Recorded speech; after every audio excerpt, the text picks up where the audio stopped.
நெமிலியில் அதிமுகவினர் பாஜக தலைவர் அண்ணாமலை உருவ பொம்மையை தீ வைத்து எரிப்பு.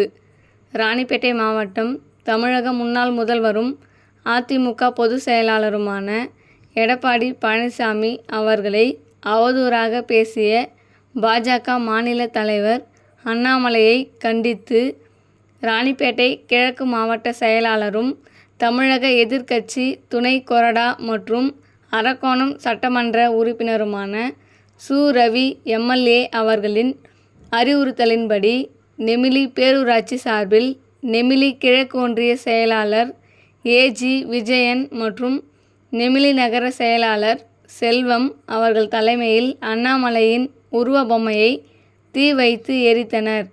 உடன் நெமிலி நகர பொருளாளர் நவநீதகிருஷ்ணன், இளைஞரணி முருகன், வினோத்குமார், கணேஷ், டோமேஷ், சந்திரன், ஏழுமலை, சின்னதுரை, பிரவீன், குமார், சுகுமார், சங்கர், பிரபு ஆகியோர் உடனிருந்தனர்.